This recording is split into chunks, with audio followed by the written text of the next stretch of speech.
And a very good morning to everybody. Welcome, welcome, welcome. This is part 4 of the CMA training.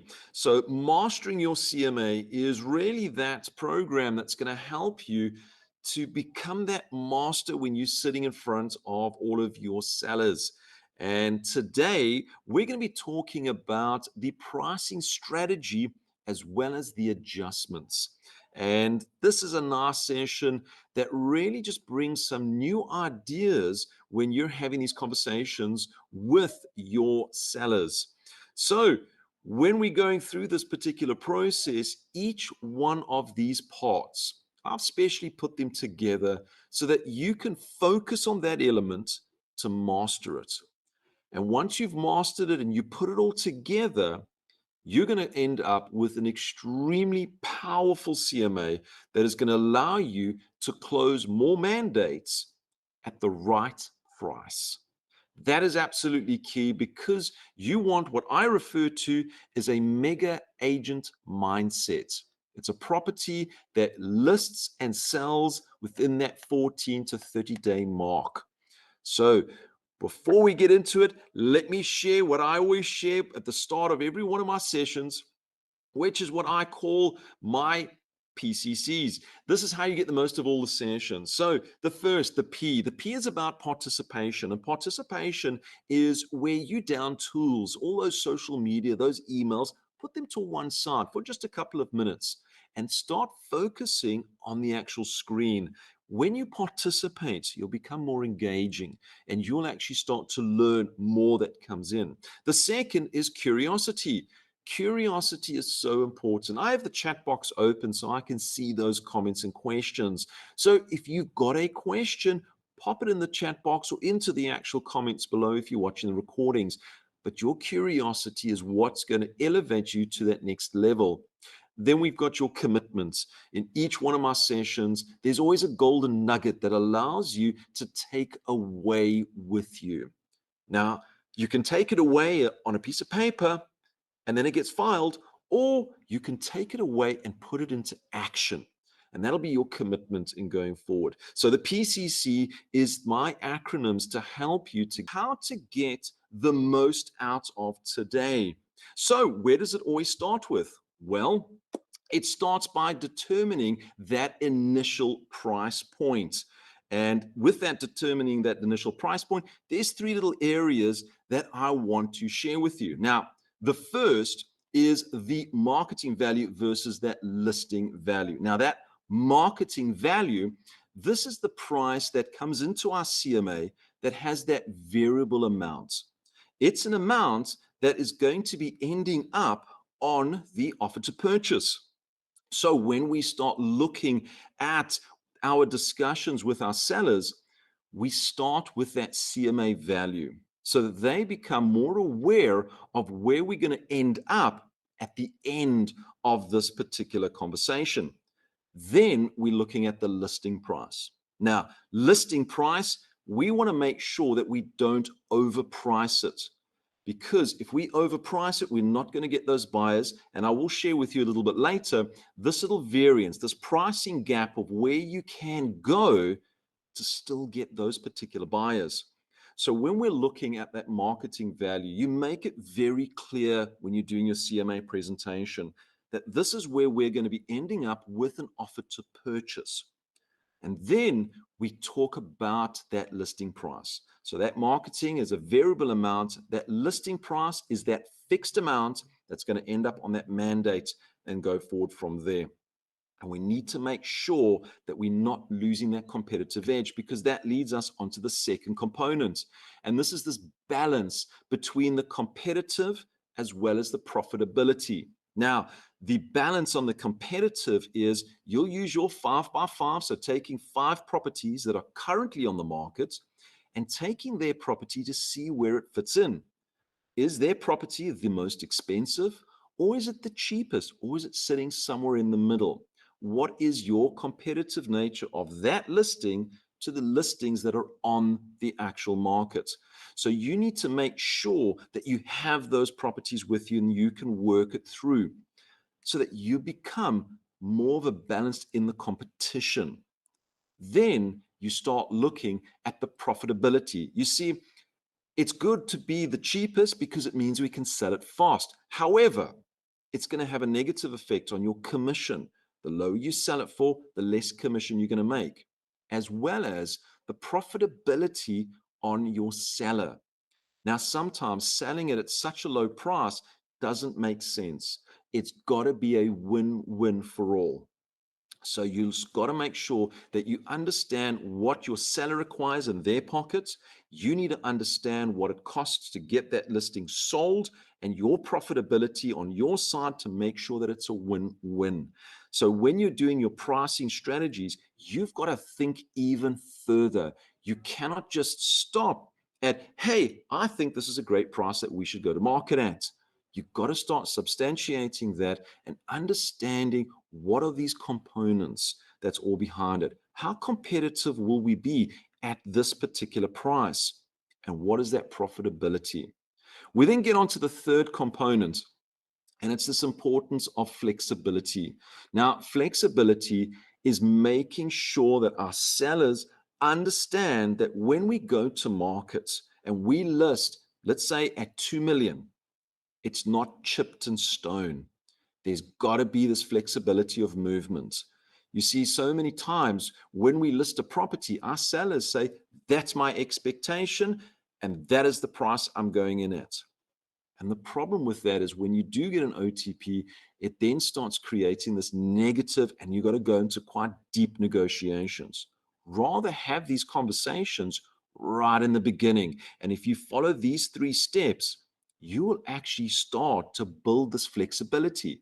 Mr. Seller, we know that if we market at these prices, we're going to be marketable. At that price, you're going to be profitable. So we're looking at between these 2 pricing ranges that buyers are going to start giving us offers. This is what we're listing it at. Now, when we look at that, you can see that that listing price will be higher than what they're going to be closing on their offer to purchase. So that flexibility is so important. I've spent time with agents that they sit in front of their seller and they basically say, well, that is the price that we should go to market at. And they don't talk about anything else. And when the offer comes in and it's about 10% less, ultimately what happens is the seller says, no, I said, I want 2 million Rand. I want to sell for 2 million Rand. And now what's happened is you're starting to have a negative conversation with your seller, and you got to take that negative conversation back to the buyer, and then you start having deals that fall flat. So make sure in the beginning, when you start determining that initial price, that you have this flexibility, understanding their profitability. And what I've shared with you actually becomes a conversation. You can take down these 3 points and you can actually break them out, and you can have at least a 10 to 15 minute conversation about this that educates your particular seller. Now, when we start talking about all of this, there are some factors that will actually help you. And these are the most important factors in a property's value. The first one, and we hear this all the time, they even created a TV show about it: location, location, location. Why is location so important? Because we sell immovable properties. And that location, if it's a bad location or if it's a good location, there's nothing that you can do to the location. You do not have the power to buy all the properties and sort out the actual municipalities. So location is absolutely key. Now, when you've got a client that's lived in that particular location for 15, 20, 30 years, they only remember the good times, especially if a suburb has gone down. They only remember the good times, and they live in this closed bubble. What you need to do is you need to start making them more aware. So why are you selling? Well, the crime's going up. Wow, the crime's going up. That affects the price. And it's because of the location. If we could take your property and put it somewhere else, which we can't, it would sell at a higher price that you're wanting. But we need to make sure that they're fully aware of that location. And that comes with the suburb reports. And you can see where those market prices are. The second is market conditions. Now, again, in a previous session, I showed you how to work out the trends. Is that area going up or is that area going down in value? So those market conditions are so important for you to understand and present so that when you're pricing those properties, you're not pricing it against the markets.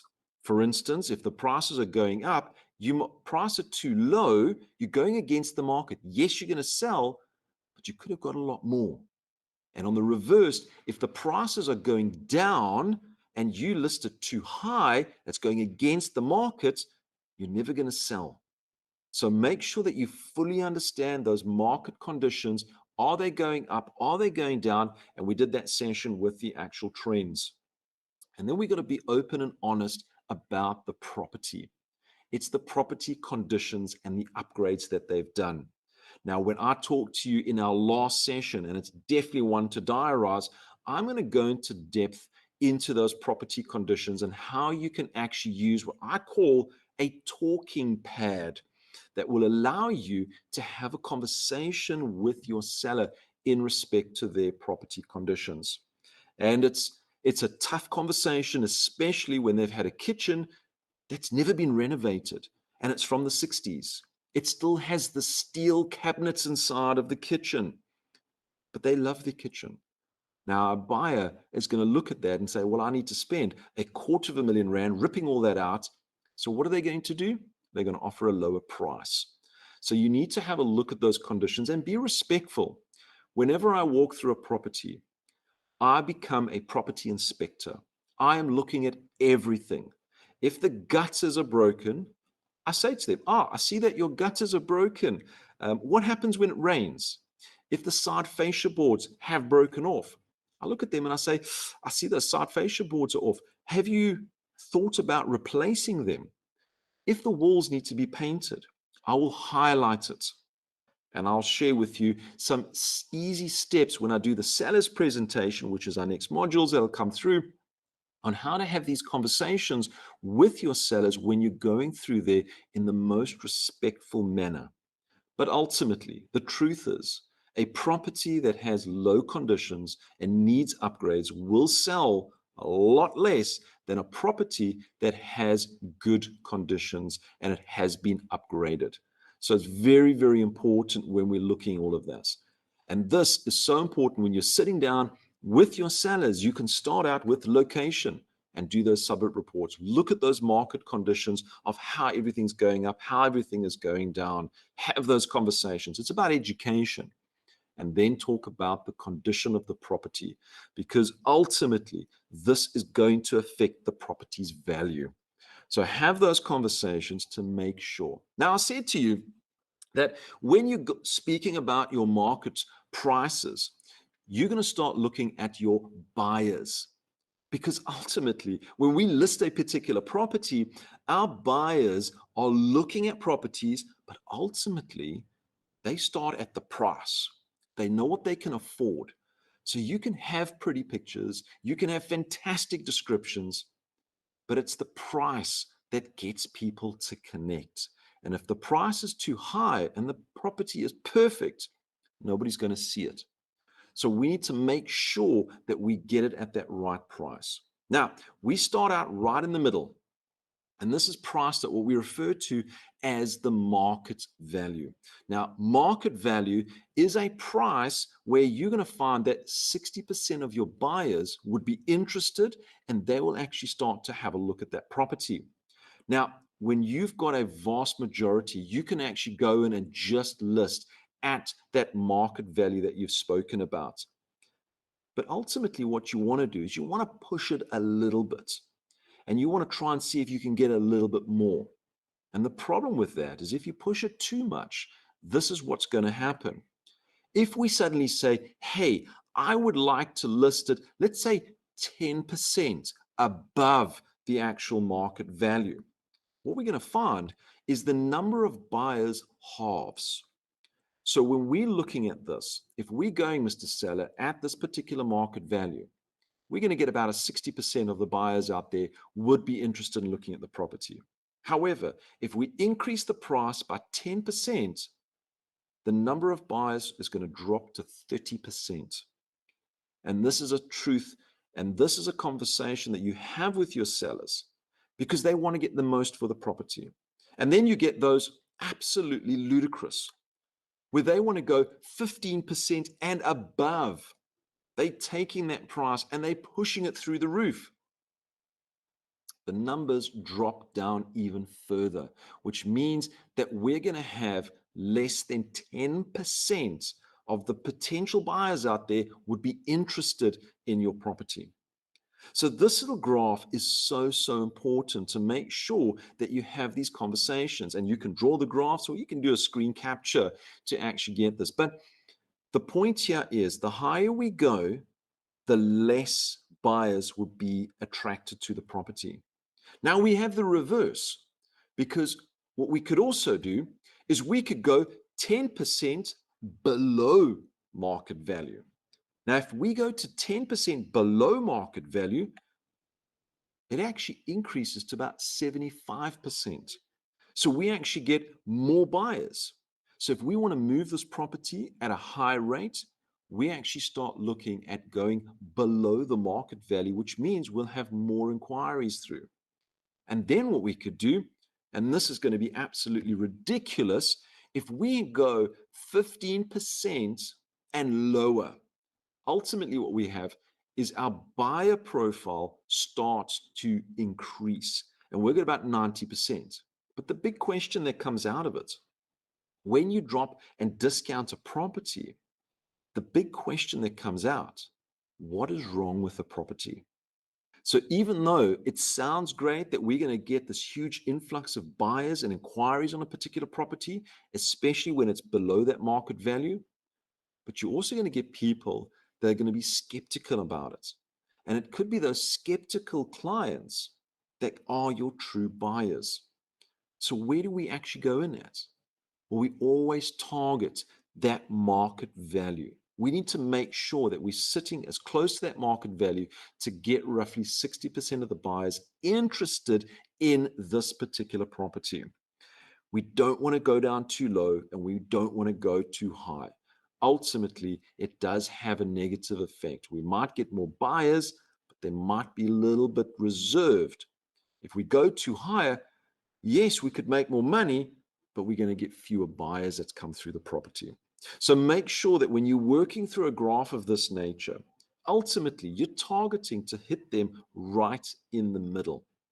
Now I want to share with you a great little tip that is how to get it to go to market.